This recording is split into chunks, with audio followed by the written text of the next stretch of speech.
Okay mga mami sir, so sa video na ito, dalawa po yung klaseng brother natin. Kaya kailangan nyo po tapusin yung full video tutorial ng ating sewing machine. Then brother brand, then model po niya is new Super DX. Okay, so sumunod naman po is yung orange stripe natin. Nandito po siya na napakaganda. Brother brand, model Compal Deluxe. Panoorin po natin yung intro ng dalawang sewing machine natin ng brother brand.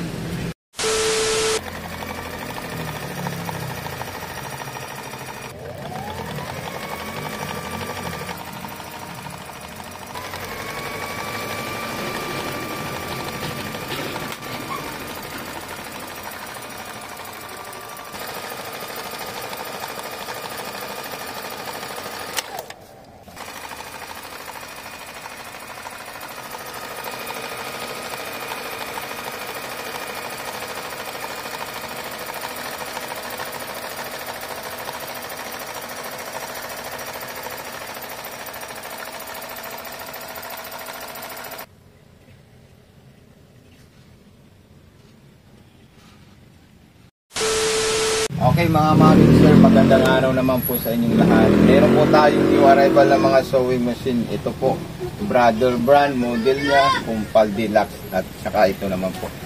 Huwag niyo po kalimutan, panoorin yung highlights intro ng ating sewing machine.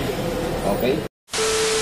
Okay, so ituturo po natin sa inyo at saka explain natin sa inyo yung ating straight line. So ito po yung straight line natin.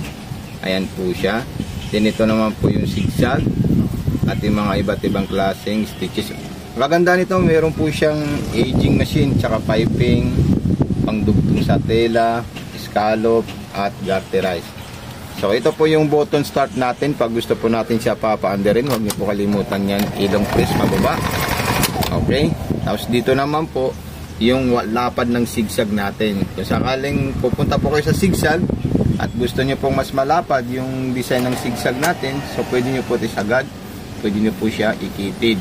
Po ma'am yung kanyang spacing at saka distance. So ayan po silang dalawa. Yan yung wider, then distance yung sa kanan. Number 1 po yan. Ayan po siya. Ayan. Diba masinsin na masinsin po siya. At kung gusto nyo pong malalayo po yung agwat, pwede nyo po ito i-adjust at saka ito. Ngayon mag-iiba po yung dalawang zigzag na ginawa ng ating sewing machine. Ayan. So i-check na lang po siya kung ano po yung differences niya dito sa maliit at saka large. Okay, so ito naman po yung speed control. Di pa natin ito natapos. Low speed, medium at saka high. So madalas namin ginagamit yung high. Dito naman po yung power on and off. So wala na po siyang power, naka-off na po yung ating sewing machine. Okay, so ito po yung pinaka-main selector natin. Kung gusto niyo po makita, ayan, ilipat po siya. Kung ano man po yung gusto nating design, so lilipat ko siya. Nilagay ko po siya sa scallop, yung letters na pang embroidery. So i-check nyo lang po siya. Gagawin niya po siya mga ganito po siya. Ito po yung button start saka button stop. Pag ititaas natin ito, stop. Then pag binaba natin, start. Okay? Tapos dito naman po yung wider ng zigzag, kung gaano kalapad, kung gaano kakitid. Then yung distance po natin, dito naman po siya. Yung speed control, ito po yung speed control natin. At dito naman po yung ating power on and off. Kaya napakagandang sewing machine po ito mga mami sir.